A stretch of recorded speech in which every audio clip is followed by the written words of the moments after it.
All right. And then apologizes. All right, so I'm going to throw this into the old machine.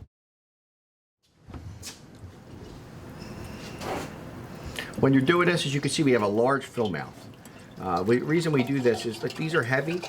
You want to make sure that you have a large fill mouth to be able to handle if you slip or you slide. You don't want to pour the mix on your feet. Much better in the machine. Slide it in. Okay.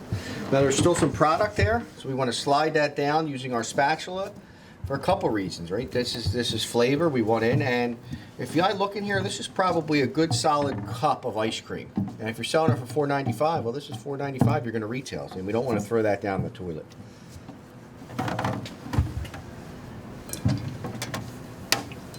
All right. So, turn our timer on to 8 minutes. Turn our dasher on. Our refrigeration switch. We have a multi-speed motor here. We can go down to 130. We can go all the way up to 230. The advantage of having multi-speeds is it allows us to make a variety of different products all in one machine.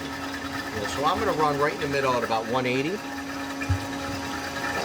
When the higher speed, we're going to do a little bit of a lower overrun product, lower speed, a lower overrun, higher overrun. We have a variety of different speeds that we can use. Let me just say that again. I'm going to run this at about 180, right in the middle. It's going to target about 75–80% overrun.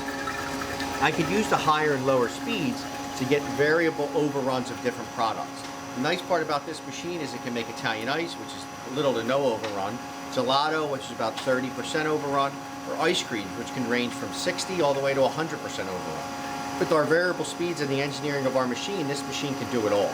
So while making this product is always an art form, both in your recipe development and your production, the addition of our multi-speed motor and our viscosity meter that's also in here adds a little science to it, fuses a little science into it to help you.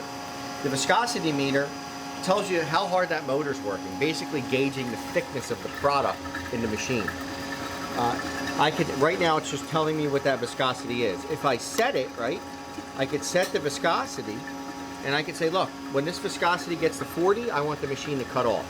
So if I know after making my black Sesame Tahini that once it gets to a 40 viscosity, it's frozen enough and it's thick enough, then my machine, I could set this to 40, put it in my setting, and it'll cut off immediately. Again, helping me to create my product on a consistent basis.